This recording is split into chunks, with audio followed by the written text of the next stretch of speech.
Emin Əmrullayev anlaşılan ki, məktəbi də zavod kimi görür və ona görə deyir ki, 9-dan 6-ya qədər fəaliyyət göstərməlisən. Emin Əmrullayev danışanda Sovet sistemini bəyənmədi. Amma təhsil baxımından deyə bilərəm ki, Sovet təhsil sistemi daha gözəl idi. Biz nə oxuduğumuzu anlayırdıq, verilən sualı başa düşürdük. İndi 40 yaşında valideyn, 35 yaşında valideyn ibtidai sinif uşağına verilən sualı oxuyur.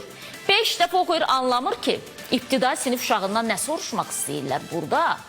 Və bugün siz bu təhsil metodunu önə çəkirsiniz. Kurikulum sistemi ölkədə tətbiq olunandan sonra bizim təhsil sistemimizin bərbad dönəmi başladı. İbtidai sinif uşağının çantasını qaldıra bilmirsən.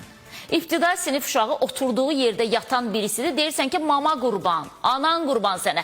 Oyan bu qaldı. 3 səhifə ilə riyaziyyat işləyəcək. 2 səhifə, nə bilim, Azərbaycan dili işləyəcək. Nə işləyəcək? Bu sistemimi siz təqdir eləyirsiniz.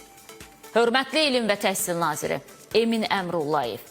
Günortaya qədər dərs deyib, günortadan sonra evə gedən müəllimə deyirsiniz ki, xeyr müəllim 6-ya qədər işləməlidir. Bununla mı təhsilin keyfiyyətini qaldırmaq istəyirsinizsə, bu təhsilin keyfiyyətinin qalxmasına xidmət göstərmir. Əksinə, onsuz da bərbad olan təhsilin bir qədər də bərbadlaşmasına xidmət göstərəcək. Bugün məktəblərdə açıq bazardırsa, valideyn qruplarına səslər ancaq filan qədər filan kəsə yığaq, filan qədər filan kəsə yığaq. Məktəbin təmiri belə getdi, sanitar qovşağı belə getdi, nə bilim, sinifimizə filan şey almalıyıq mövzusunda davam eləyirsə, bu o deməkdir ki, təhsil çöküş vəziyyətindədir. 11 il ayaq döyür də uşaq məktəbə. Təhsili elə eləyin ki, bu uşaq elə məktəbdə oxuduğu ilə kifayətlənə bilsin də. Bizim təhsilimiz hər gün bir qədər də bərbad olur. Və bunu yəqin ki, cənab nazir, siz hamıdan daha yaxşı bilirsiniz. Bax, deyirdiniz ki, o şanlı balonlarda balon yoxdur, qardaşlar. Ha, budur, ha. Yaxından gətir bunu, çək göstər. Görürsünüzmü? Möhtəşəm.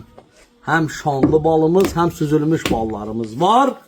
Üstəlik, Azərbaycanımızın bütün şəhər və rayonlarına göndərib çatdırmamız tam pulsuzdur. 051 546 39 39. Zəng eləyin, həm bu cür şanlı, həm də şansız ballardan əldə eləyə bilərsiniz. Və mən verən balın tərkibində qatqı çıxsa, onun pulunu mən 2 qat geri verəcəyəm. Bu da mənim sizə verdiyim bir zəmanətdir. Hər biriniz zəng eləyin, sifariş eləyin. 051 546 39 39. Sağ olun.